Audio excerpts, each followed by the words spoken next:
शुरुआत में मतलब चलिए एक बहुत ही आम लेकिन बहुत डरावनी स्थिति की कल्पना करते हैं। मुझे पता है आप किस तरफ जा रहे हैं। हाँ, इमेजिन कीजिए कई घंटों की कड़ी मेहनत के बाद एक इलेक्ट्रॉनिक सर्किट डिजाइन किया गया, बहुत ध्यान से। मतलब एक एक तार जोड़ा गया, ब्रेडबोर्ड पर पसीना बहाया गया। सोल्डरिंग की गई और हर कनेक्शन को 2-3 बार चेक भी किया गया। बिल्कुल। और फिर वो पल आता है जब जब पावर सप्लाई ऑन करनी होती है, दिल की धड़कन एकदम तेज हो जाती है। और हाथ थोड़े कांप रहे होते हैं। सही कहा। तो स्विच ऑन किया और अचानक पॉप। उफ, वो आवाज। हाँ, एक छोटी सी गलती के कारण शायद कोई गलत तार जुड़ गया और एक कैपेसिटर जोर से फट जाता है। देखते ही देखते पूरे कमरे में वो तीखी जली हुई प्लास्टिक और धुएं की महक भर जाती है। वो महक तो कभी नहीं भूलती। और पता है, वो सिर्फ एक कैपेसिटर के फटने की आवाज नहीं होती, वो अक्सर घंटों की मेहनत, महंगे पार्ट्स और एक डिजाइनर के कॉन्फिडेंस के टूटने की आवाज होती है। एकदम सही। मतलब भौतिक दुनिया में या कह लें रियल वर्ल्ड में इंजीनियरिंग बहुत क्रूर हो सकती है। वहां गलतियों की भारी कीमत चुकानी पड़ती है। हाँ, क्योंकि भौतिकी की नियम तो किसी नौसिखिए को कोई छूट नहीं देते ना। बिल्कुल नहीं। जब तारों में सचमुच का करंट दौड़ता है तो वो कोई रियायत नहीं करता।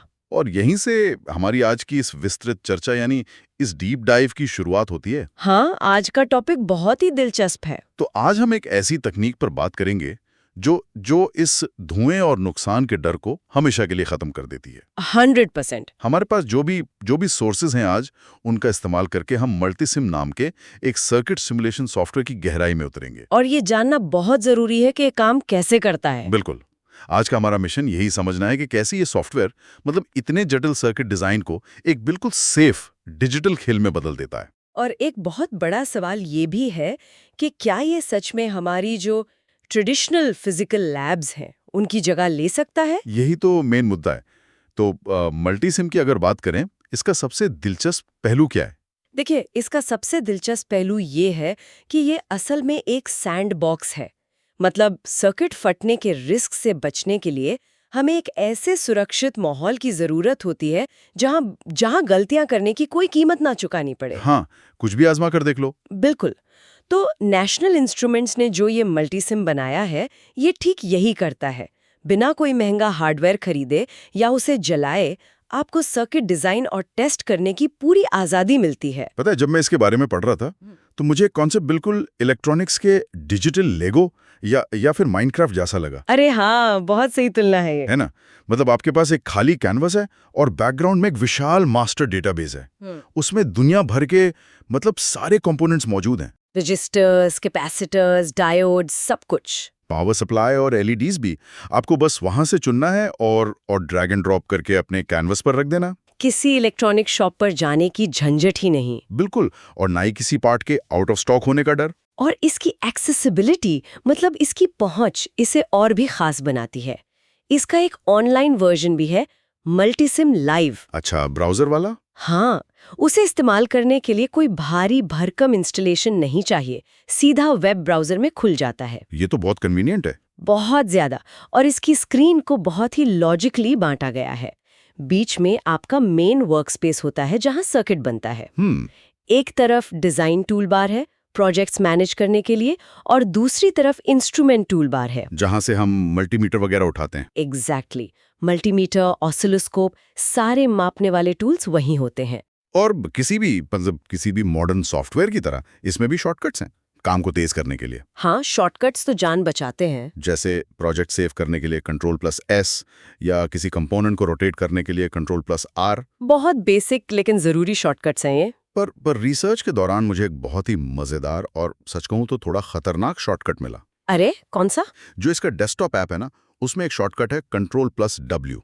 ये कंपोनेंट विजार्ड खोलने के लिए इस्तेमाल होता है। अच्छा, तो इसमें खतरनाक क्या है? अब जरा सोचिए, कोई यूजर मल्टीसिम लाइव को अपने वेब ब्राउजर में चला रहा है और वो आदतन मतलब फ्लो में Ctrl+W दबा दे, तो क्या होगा? बाप रे, ये तो डिजिटल दुनिया का मतलब अपना एक अलग ही शॉर्ट सर्किट हो गया है ना? हाँ, ब्राउजर में Ctrl+W का मतलब तो सीधा वो पूरा टैब ही बंद कर देना होता है। बिल्कुल, बिना सेव किए पूरा का पूरा टैब गायब, धड़ाम। उफ, ये तो बहुत फ्रस्ट्रेटिंग होगा। तो ये एक छोटा सा एक तरह का रिमाइंडर है कि भले ही ये एक सुरक्षित वर्चुअल दुनिया है, सॉफ्टवेयर के अपने कुछ अजीब नियम होते हैं। नियमों की बात करें तो ये सॉफ्टवेयर इंसानी गलतियों को बहुत अलग नजरिए से देखता है। वो कैसे? इसका एक बहुत दिलचस्प पहलू है कंपोनेंट्स की वैल्यू तय करना। मल्टीसिम में आप किसी भी कंपोनेंट पर डबल क्लिक करके उसकी वैल्यू बदल सकते हैं। आसान लगता है। आसान है, लेकिन यहाँ केस सेंसिटिविटी का बहुत कड़ाई से पालन होता है, जैसे कैपिटल एम और स्मॉल एम का अंतर। ये तो बस गणित की एक छोटी सी टाइपिंग मिस्टेक लगती है। इससे कितना ही फर्क पड़ जाएगा? बहुत बड़ा फर्क पड़ता है। देखिए, अगर कोई रेजिस्टर की वैल्यू में कैपिटल एम लिखता है तो सॉफ्टवेयर उसे मेगा ओम पढ़ता है। अच्छा, मेगा ओम। मतलब 10 लाख ओम का रेजिस्टेंस। हाँ, जो कि करंट के लिए एक बहुत बड़ी दीवार है। लेकिन अगर गलती से कैप्स लॉक बंद रह गया और स्मॉल एम टाइप हो गया तो वो मिली ओम बन जाएगा। बिल्कुल, 1 ओम का 1000वां हिस्सा। अब ये दीवार नहीं बल्कि एक खुला हाईवे बन गया करंट के लिए। बाप रे। रियल लाइफ में अगर इतनी बड़ी गलती हो तो पूरा सर्किट जलकर राख हो सकता है। धुआं भले ही असली ना निकले स्क्रीन से, लेकिन डिजिटल रूप में तो भारी तबाही मची जाएगी। एकदम सही कह रहे हैं आप। तो अब जब हमें टूल्स और शॉर्टकट समझ आ गए हैं, तो ये देखते हैं कि असल में बनाया क्या जा सकता है। चलिए कुछ बेसिक एग्जांपल्स लेते हैं। हाँ, जैसे कि सीरीज और पैरेलल सर्किट्स। सीरीज और पैरेलल तो किसी भी सर्किट की नींव होते हैं। मान लीजिए आपके पास एक सर्किट है जिसमें 9 वोल्ट की बैटरी है और उसके साथ 3 रेजिस्टर्स जुड़े हैं, 3 किलो ओम, 10 किलो ओम और 5 किलो ओम। ओके। अगर ये तीनों सीरीज में यानी एक ही लाइन में जुड़े हैं तो पूरे सर्किट में करंट एकदम सेम रहेगा, क्योंकि रास्ता एक ही है। हाँ, लेकिन हर रेजिस्टर अपने अपने हिसाब से अलग अलग वोल्टेज की खपत करेगा। और अगर यही कंपोनेंट्स पैरेलल में होते तो कहानी एकदम उल्टी हो जाती। बिल्कुल उल्टी। वोल्टेज सब जगह समान रहता, हाँ, लेकिन करंट अलग अलग रास्तों में बढ़ जाता। हाँ, बेसिक फिजिक्स तो यही कहती है। लेकिन मुझे जो चीज सबसे ज्यादा इंप्रेस करती है वो है इस करंट या वोल्टेज को मापने का तरीका। मल्टीसिम ने ये प्रोसेस बहुत आसान कर दिया है। वही तो, फिजिकल और वर्चुअल दुनिया के बीच का मुझे लगता है ये सबसे बड़ा अंतर है। मैं समझाती हूँ कैसे। सिमुलेशन में अगर आपको करंट मापना है यानी एम्पियर्स देखने हैं तो मल्टीमीटर को हमेशा सीरीज में लगाया जाता है, और वोल्टेज के लिए? वोल्टेज मापने के लिए पैरेलल में। मल्टीसिम की खास बात यह है कि आप एक साथ कैनवस पर कई सारे मल्टीमीटर्स रख सकते हैं। कंफ्यूजन नहीं होती इतने सारे मीटर से? नहीं, क्योंकि सॉफ्टवेयर खुद ही उन्हें लेबल दे देता है, जैसे XMM1, XMM2 वगैरह। अरे वाह। अब जरा इसे रियल लाइफ से जोड़कर देखिए। रियल लाइफ में तो पसीने छूट जाते हैं। बिल्कुल। अगर किसी चलते हुए फिजिकल सर्किट में करंट मापना हो तो सचमुच उस सर्किट को बीच से काटना पड़ता है। तार तोड़ने पड़ते हैं। तारों को अलग करके मल्टीमीटर के दोनों सिरों को उनके बीच में लगाना पड़ता है ताकि करंट मशीन के अंदर से होकर गुजरे।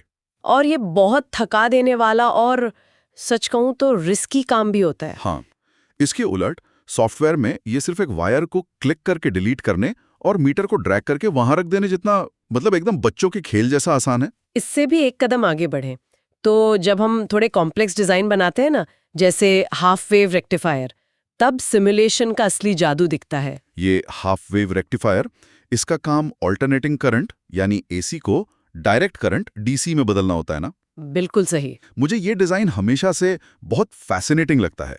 जैसे मान लीजिए एक 5 वोल्ट और 60 हर्ट्ज की एसी पावर सप्लाई है। एसी का मतलब है कि करंट एक लहर की तरह लगातार अपनी दिशा बदल रहा है, कभी पॉजिटिव कभी नेगेटिव। हाँ, और जब इस सर्किट में एक डायोड लगाया जाता है तो वो डायोड एक वन वे वॉल्व की तरह काम करता है। मतलब वो लहर की सिर्फ पॉजिटिव हिस्से को आगे जाने देता है। एग्जैक्टली, और नेगेटिव हिस्से को ब्लॉक कर देता है। इसीलिए इसे हाफ वेव कहते हैं।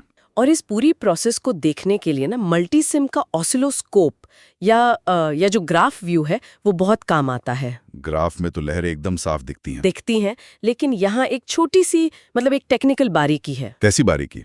उस वेवफॉर्म को सही से देखने के लिए ना आपको ग्राफ की वोल्टेज रेंज को मैनुअली सेट करना पड़ता है। अच्छा, अपने आप सेट नहीं होती? नहीं, अगर इनपुट 5 वोल्ट का है तो ग्राफ की रेंज को -8 वोल्ट से +8 वोल्ट तक सेट करना एक अच्छा प्रैक्टिस माना जाता है, ताकि पूरी वेव फिट हो जाए। हाँ, इससे पूरी जो साइन वेव है वो स्क्रीन के अंदर साफ साफ दिखाई देती है और उसका कोई हिस्सा ऊपर या नीचे से कटता नहीं है। पता है, जब मैंने उस ग्राफ के बारे में पढ़ा तो उसमें एक बहुत ही खास डिटेल नजर आई मुझे, कौन सी डिटेल? जो थ्योरी को बहुत खूबसूरती से सच साबित करती है।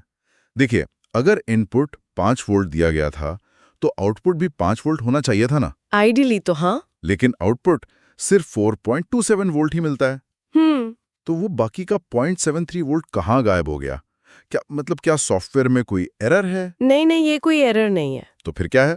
ये असल में फिजिक्स के एक बहुत ही इम्पॉर्टेंट रूल का सबूत है, जिसे डायोड वोल्टेज ड्रॉप कहते हैं। अच्छा, वोल्टेज ड्रॉप। हाँ, कोई भी डायोड चालू होने और करंट को आगे भेजने के लिए थोड़ी सी एनर्जी खुद इस्तेमाल करता है। ओहो, सिलिकॉन डायोड के केस में ये आमतौर पर 0.7 वोल्ट के आसपास होता है। मतलब ये एक तरह का टोल टैक्स है जो इलेक्ट्रॉन्स को डायोड का जंक्शन पार करने के लिए चुकाना पड़ता है। बिल्कुल। क्या बढ़िया एनालॉजी दी है आपने। टोल टैक्स % सटीकता से अप्लाई कर रहा है। ये सटीकता वाकई हैरान करने वाली है। एक और एग्जांपल है जहां 12 वोल्ट की बैटरी को 24 वोल्ट में बदला गया। हाँ, मैंने भी वो पढ़ा था। उस सर्किट में पहले 4 मिली एम्पियर करंट बह रहा था और जैसे ही वोल्टेज दुगना किया, करंट सीधा 8 मिली एम्पियर हो गया। ओम का नियम, यानी ओम्स लॉ स्क्रीन पर एकदम लाइव काम करता हुआ दिख रहा था। बिल्कुल। लेकिन ये सब सुनते हुए ऐसा लग सकता है कि मल्टीसिम एकदम एक परफेक्ट दुनिया है जहां कुछ भी गलत नहीं हो सकता। हाँ, क्योंकि मशीन खराब नहीं होती, तार नहीं टूटते। तो सवाल ये है कि क्या ये सचमुच 100% फुल प्रूफ है? अगर डिजाइन में कोई बेवकूफी भरी गलती कर दी जाए तो क्या सॉफ्टवेयर उसे संभाल लेता है? सच कहूं तो नहीं। असल में इसकी अपनी बहुत सी कमियां और लिमिटेशंस हैं। ये हमेशा असली दुनिया की तरह वैसे बर्ताव नहीं करता। अच्छा। कई बार तो ये बिल्कुल अलग और चकरा देने वाले नतीजे देता है। जैसे शुरुआती लोगों की सबसे बड़ी गलती को ही ले लीजिए। आपको पता है, सिमुलेशन में आने वाले लगभग 70% एरर किस वजह से होते हैं? 70%? कोई गलत तार जुड़ गया होगा या कंपोनेंट जल गया होगा? नहीं, वो एरर्स सिर्फ इसलिए आते हैं क्योंकि डिजाइनर अपने सर्किट को ग्राउंड करना भूल जाता है। ग्राउंड करना मतलब जैसे असली दुनिया में हम अर्थिंग करते हैं। हाँ, अर्थिंग। लेकिन एक छोटी सी बैटरी से चलने वाले सर्किट में तो ग्राउंड की कोई जरूरत ही नहीं होती रियल लाइफ में। असली दुनिया में बिल्कुल जरूरत नहीं होती। एक साधारण बैटरी और बल्ब का सर्किट बिना किसी अर्थिंग के फर्स्ट क्लास काम करता है। तो फिर सॉफ्टवेयर में एरर क्यों? क्योंकि हमें समझना होगा कि सॉफ्टवेयर काम कैसे करता है। मल्टीसिम तारों और बैटरी को फिजिकल फॉर्म में नहीं देखता। अच्छा, तो वो कैसे देखता है? वो हर चीज को गणितीय फॉर्मूलों और मैट्रिक्स कैलकुलेशंस में बदल देता है। इस पूरी प्रोसेस को नोडल एनालिसिस कहते हैं। नोडल एनालिसिस मतलब वो असल में एक बहुत बड़ा अलजेब्रा का सवाल सॉल्व कर रहा होता है बैकग्राउंड में। एकदम सही। और अलजेब्रा की किसी भी सवाल को हल करने के लिए या किसी पॉइंट पर वोल्टेज कैलकुलेट करने के लिए उसे एक बेस या रेफरेंस पॉइंट चाहिए होता है, ताकि वो उसे 0 वोल्ट मान सके। हाँ, 0 वोल्ट। अगर सर्किट में आप ग्राउंड सिंबल नहीं लगाते तो सॉफ्टवेयर को वो रेफरेंस पॉइंट नहीं मिलता। ओहो, तो वो कैलकुलेट ही नहीं कर पाता। बिल्कुल। गणितीय समीकरण यानी इक्वेशंस अनंत लूप में फंस जाते हैं और सॉफ्टवेयर सीधा एरर फेंक देता है। ये तो बहुत ही शानदार इंसाइट है।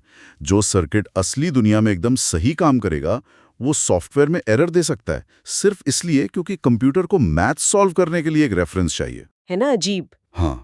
और सिर्फ यही नहीं, सिमुलेशन में कुछ गैजेट्स का बर्ताव तो भौतिकी के नियमों को ही चुनौती देता नजर आता है। ऐसे भी गैजेट्स हैं? हाँ, डिजिटल इलेक्ट्रॉनिक्स की दुनिया में इसे द LED क्वेक कहते हैं। The LED quirk. ये गड़बड़ी क्या है? चलिए इमेजिन करिए, एक 12 वोल्ट की बैटरी है। हाँ, और एक 220 ओम का रेजिस्टर है। ठीक है। अब इसके आगे 2 LEDs को पैरेलल में जोड़ दिया। पैरेलल में? ठीक है। अगर कोई इसे अपनी टेबल पर असली तारों के साथ बनाए तो क्या होगा? बहुत सीधी सी बात है, दोनों LED जल उठेंगी। हालांकि उनकी रोशनी थोड़ी कम हो जाएगी क्योंकि दोनों के बीच करंट और पावर बट गई है। बिल्कुल। लेकिन जब यही सेम सर्किट मल्टी सिम में बनाया जाता है तो एक बहुत ही अजीब सी घटना होती है। क्या? सारा का सारा करंट सिर्फ एक ही LED वाले लूप से बहने लगता है। और दूसरी LED बिल्कुल काम ही नहीं करती, जैसे वो वहां है ही नहीं। उस रास्ते में करंट एकदम 0 दिखाता है। Models, spice models. हाँ, जिन पर ये सॉफ्टवेयर काम करता है। सिमुलेशन के अंदर जो दोनों LED हैं हाँ, वो पूरी तरह से आदर्श यानी आइडियल हैं। अच्छा, मतलब उनमें कोई कमी नहीं है। हाँ, उनके गणितीय पैरामीटर्स 100% एक जैसे हैं। कंप्यूटर को दोनों रास्तों में कोई अंतर ही नहीं दिखता। तो वो बस एक रास्ता चुन लेता है? हाँ, वो मैथमेटिकली पहले वाले रास्ते को चुनता है और सारा करंट वहां से निकाल देता है। अरे बाप रे, जबकि असली दुनिया में तो कोई भी दो चीजें 100% एक जैसी नहीं होती। कभी नहीं। असली दुनिया की मैन्युफैक्चरिंग में हमेशा कुछ ना कुछ माइक्रोस्कोपिक मतलब बहुत सूक्ष्म अंतर रह ही जाता है। हाँ, जैसे एक एलईडी का रेजिस्टेंस शायद 200 ओम हो और दूसरे का 200.0001 ओम। बिल्कुल। और ये सूक्ष्मतम अंतर भी करंट को मजबूर कर देता है कि वो दोनों रास्तों में बटे। लेकिन सिमुलेशन इस प्राकृतिक गड़बड़ी को समझ ही नहीं पाता। जब तक कि आप उसे खुद से ना बताएं वो नहीं समझेगा, ये तो सॉफ्टवेयर का मतलब बहुत बड़ा ब्लाइंड स्पॉट हो गया। है ना? और एक और चीज जो मुझे लगती है कि सिमुलेशन बिल्कुल नहीं बताता, वो है ह्यूमन एरर या किसी भारी बेवकूफ़ी का नतीजा। मतलब आप किस तरह की बेवकूफ़ी की बात कर रहे हैं? मान लीजिए किसी ने 220 ओम रेजिस्टर की जगह गलती से वैल्यू चेंज करके 0 ओम डाल दी। उफ, जो कि असल में शॉर्ट सर्किट है। करंट को रोकने के लिए तो वहां कुछ बचा ही नहीं। बिल्कुल। असली दुनिया में ऐसा करने पर तार भयंकर रूप से गर्म होंगे, बैटरी पिघल सकती है, आग लग सकती है। और वो पॉप वाली आवाज आएगी जिससे हमने शुरुआत की थी। लेकिन मल्टीसिम में क्या होता है? मुझे लगता है कुछ खास नहीं। हाँ, सिमुलेशन रन होता है और मीटर चुपचाप दिखाता है कि सर्किट में किलो एम्पियर्स में करंट बह रहा है। Kilo amperes? हाँ, बिना किसी धुएं के, बिना किसी वार्निंग के। मतलब सॉफ्टवेयर ये नहीं कहता कि अरे भाई आपके तार जल चुके हैं। बिल्कुल नहीं। वो बस चुपचाप वो असंभव गणितीय नतीजे स्क्रीन पर दिखा देता है। ये तो मतलब एक नौसिखिए के लिए बहुत कंफ्यूजिंग हो सकता है ना? उसे शायद लगे कि उसने कोई बहुत पावरफुल सर्किट बना लिया है। जबकि असलियत में उसने एक डिजिटल बम डिजाइन कर दिया है जो रियल वर्ल्ड में तबाही मचा देगा। एकदम सही। और यही बात हमें आज की इस चर्चा के सबसे गहरे और बड़े डिबेट की ओर ले जाती है। The virtual versus physical debate. हाँ, अगर सिमुलेशन में इस तरह की इतनी कमियां हैं, अगर वो हमेशा भौतिक नियमों की सटीक नकल नहीं करता और असली दुनिया के खतरों को एक पर्दे के पीछे छुपा लेता है, तो क्या मल्टीसिम जैसी वर्चुअल लैब्स भविष्य में असली फिजिकल इंजीनियरिंग लैब्स को पूरी तरह से खत्म कर देंगी? ये आज की इंजीनियरिंग एजुकेशन का सबसे ज्वलंत सवाल है। आपको क्या लगता है? देखिए, अगर हम सिर्फ वर्चुअल लैब्स के फायदों को देखें ना, तो उन्हें इग्नोर करना नामुमकिन है। फायदे तो बहुत हैं। सबसे पहला और बड़ा फायदा है सेफ्टी। एक स्टूडेंट कितनी भी बड़ी डिजाइनिंग गलती कर दे, उसे 220 वोल्ट्स का झटका लगने का कोई खतरा नहीं है। और किसी मशीन के फटने का भी नहीं। बिल्कुल। और सेफ्टी के साथ साथ कॉस्ट भी तो एक बहुत बड़ा फैक्टर है ना? बहुत बड़ा। अगर मैं किसी यूनिवर्सिटी का चांसलर हूं, तो मैं तो यही सोचूंगा कि असली लैब्स बहुत महंगी होती हैं। हर साल नए टूल्स खरीदना, खराब हुए पार्ट्स को बदलना, ऑसिलोस्कोप जैसे महंगे डिवाइस को मेंटेन करना, ये सब लाखों का खर्च है।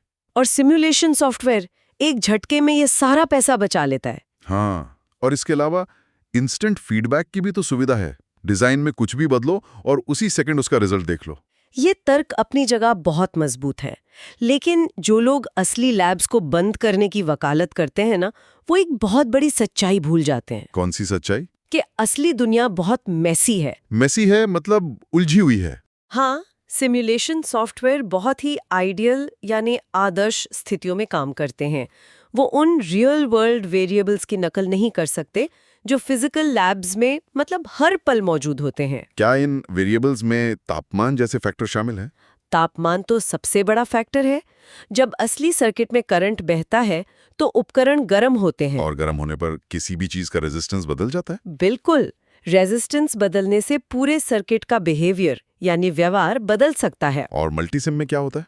मल्टीसिम में सारे पार्ट्स जादुई रूप से हमेशा एक फिक्स्ड टेम्परेचर पर रहते हैं। अरे हाँ। इसके अलावा असली तारों में इलेक्ट्रोमैग्नेटिक इंटरफेरेंस या EMI भी होता है। EMI मतलब आसपास के तारों या वाईफाई जैसी चीजों की रेडियो तरंगे भी सर्किट में गड़बड़ी पैदा कर सकती हैं। एकदम सही।